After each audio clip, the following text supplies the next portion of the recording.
Hey, good morning, everyone. Pastor Charles here. Time for our few minutes together midweek. We call it Coffee with PC.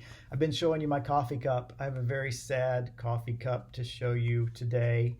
This is the coffee cup. I don't know what is up with the smiley face on this paper coffee cup. That's because I'm staying, you probably can tell by looking behind me, I'm staying in a hotel. I'm up in Jacksonville, Florida, and hotel coffee, no bueno, not enjoyable at all. I should have brought over the way they make it. You've probably stayed in these where they have a packet with the plastic tray and the individual bag of coffee grounds that you put in the single cup coffee maker. So that's been my coffee experience for the last couple of days. Not good. I'm very much looking forward to getting home and getting fresh ground coffee beans and fresh pot of coffee from my own pot and my own stash there. That will be a welcome relief. I'll be happy to put this behind. But I am up here as part of another hat I wear. You know, obviously I'm pastor of our church, First Baptist Church of Key Largo, but I have a secondary role that I also serve on. I am part of the Florida Keys Baptist Association, and I serve as the old title was Director of Missions. The newer title is called Associational Mission Strategist. And the reason I'm in Jacksonville is because our state convention hosted a retreat for all of the Associational Mission Strategists, or ASMs for short, from all over the state of Florida to get together, kind of a few days of encouragement, of fellowship, of training, of just kind of dialoguing and hearing about what God is doing in our state and in the different associations of our state. This is kind of, if you're not familiar, a very key Baptist distinctive for us as Southern Baptist. We are part of the national conventions called the Southern Baptist Convention, but uniquely, and you may not know this, so I'm going to just kind of use this as informational and talk a little bit about it because I think it's important that you kind of understand who we are. If you're part of our church, or maybe you're wondering about how churches work, we're part of this denomination, but the denomination has no control over the individual churches. We have, as a Baptist distinctive, we are autonomous, meaning that we make our own decisions locally in the church, but then we cooperate together as Baptists on various levels to accomplish things. For instance, we're part of the Florida Keys Baptist Association. That's the Associational Mission Strategist hat I wear. There's 10 of our churches from Key Largo, where we are, Islamorada, Layton, Marathon, Big Pine, Sugarloaf, Big Coppet, Key West. I think I've named all the cities where the 10 churches are. And so in that group, we cooperate together. And then our association, the Florida Keys Baptist Association, joins with a bunch of other associations in the state for the Florida Baptist Convention, which is then a part of the national convention, the Southern Baptist Convention. So that's kind of the way it works. But we work, again, cooperatively. And this is something that's important. I think it's worthwhile talking about because we know in our own setting the things that happen in our church. You're familiar with kind of what happens if you're a part of our church or you're watching on our stream or in person, however it works. You know the things that are going on, that God has been doing some cool things even in the midst of the last year. In fact, one of the things, even this Sunday, is we're going to be baptizing 3 people. We baptized 3 on Easter Sunday last month. We're going to be baptizing 3 this Sunday, a couple of in the morning, and then 1 as part of our youth group in the evening, which is really exciting to see that God is calling people to himself and they've placed their faith in him and they're following him. So we're going to get to do that. And we see things like that. You've seen our prayer ministry that's grown and answered prayers that are happening. You might be a part of a small group Bible study and the fellowship and the friendship that comes from that. So God is working kind of in Key Largo in our church, but we're also part of a larger organization, the Florida Keys Baptist Association, those 10 churches. And so I have the privilege of kind of organizing that, and we see God working there because we cooperate together. For instance, one way we cooperate together, and our church participates in the mobile dental unit. It's coming up in a couple months in September. Actually, in October, it'll be at our church. But here's the cool thing. Last year when we did this, if you take all the churches of the Keys, I think it was close to $75,000 of free dental care that was given to people in the Keys because we cooperate together. We cooperate because the state convention owns the bus and they drive it down here, and then the individual churches provide volunteers, find dentists to help out, and all of that together allows us to do that. Not to mention the people that if you've ever been to the dentist, you might be a little nervous. So we got to pray with people. We heard about their needs. Some people even placed their faith in Jesus in our association because we cooperated together to have this mobile dental unit. So it's a pretty cool thing.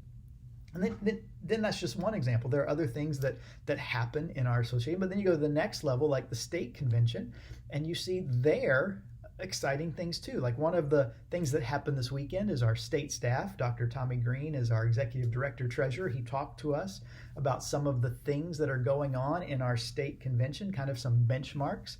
For instance, we have a goal of planting 75 churches in the state of Florida every year. Last year, even with the COVID pandemic, we planted 58 churches. Our state convention partnered with individual churches, and associations got in on that too, and our National North American Mission Board, all of them partnered together so that 58 new churches started in Florida. That's pretty remarkable. In fact, he told us that over the last 5 years, almost 300 new churches have started, 290 something. And the most exciting part is because of the model of churches that start churches cooperating with the state convention and others, 91.5% of them are still going on. They're active. They're doing their thing. That's a cool thing, because a lot of times it's a hard thing to start a church. And to know that a church starter, a church planter goes and starts one, they're not alone. They have support. They have the support of a sponsoring church. They have the support of a local association of churches. They have the support of a state convention, even financial support, and a national convention and a mission board that helps them out with all of that thing. It kind of reminds me of the book of Ecclesiastes, one of those phrases that often is used at weddings that tells us what? Two are better than one because they get good return for their work. One can fall down and he needs a friend to help him up, or two, one would be cold, two can, I know I'm butchering it, I should have pulled it up and had it, but you know that passage, that two are better than one is the whole point of it. And it lists several reasons why having someone as a partner with you makes it good. And here's the thing, in the state, in the association, we have 10 churches that partner together, that cooperate together. In the state, we have, I think, 2,500 or so, 2,000 plus churches that cooperate together. And to do that, that's how we plant those churches. That's why those churches are still going, because they're not at it alone. They have the support. They have the financial backing of all of these entities. And I said, we're baptizing people this Sunday as a state. We baptized, even with the pandemic, almost 13,000 people were baptized last year in the state of Florida. That's remarkable to me that happens.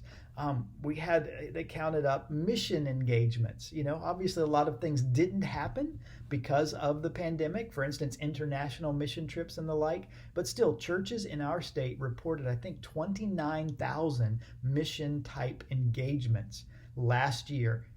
So it's so encouraging. And there are other things that we kind of track. But the point is that God is at work, and we see it on our, kind of micro scale, as it were, in our church. But in a setting like this, we see that cooperating together, God is very much at work in our world, in our churches, and that's encouraging. And so I wanted to kind of share that with you. I had a few minutes this morning to do that, and also to kind of give you a little bit of a sense of who we are and how we relate to other churches, to other groups. Actually, I found the passage. Let me read this, because this is one place Scripture says, Ecclesiastes 4, beginning in verse 9, 2 are better than one, because they have a good reward for their toil, or good reward for their work.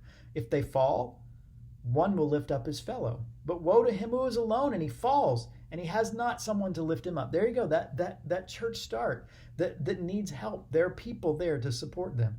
Again, if two lie together, they keep warm. But how can one keep warm alone?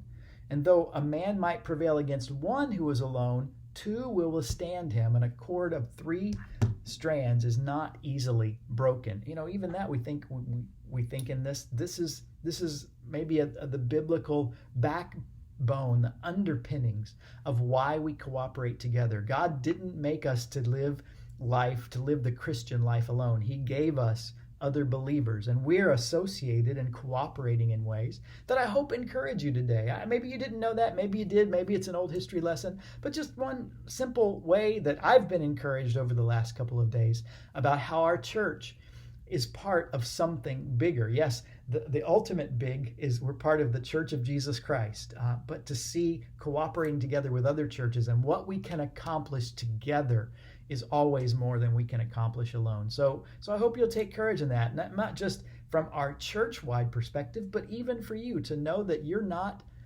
in this Christian life alone, that when you're discouraged, there are others that can come along beside you because two are better than one. When you feel attacked, even by the enemy, you have others, believers, that can come alongside you because two are better than one. So let's be excited about what God's doing on the big level of state and national, but let's not forget that we need each other. And what I need is a better cup of coffee. So I'm going to cut out of here. I'm going to run. I'm going to probably go through a drive-through of a little coffee shop on the way home and get one that's a little better than this. I hope you are having a good Wednesday. I look forward to being with you on Sunday. Hey, by the way, Wednesday night Bible study in person this week. So if you want to join us, 6 o'clock in the church building. And then Sunday worship, Graduate Sunday, we'll be recognizing our high school graduates. We have 3 this year. We'll be baptizing people. It's an exciting time. So come join us or be a part online. Online, we won't have the baptism service. We won't be able to be a part of that. But if you are in person, you'll get to see that and celebrate with those folks. So anyway, those are my thoughts today. Got a lot going on. Have this conference. Got some travel to do today. Get back home. I hope you have a great Wednesday, and I look forward to seeing you and worshiping alongside of you and cooperating together for the kingdom with you very soon. Take care, everybody.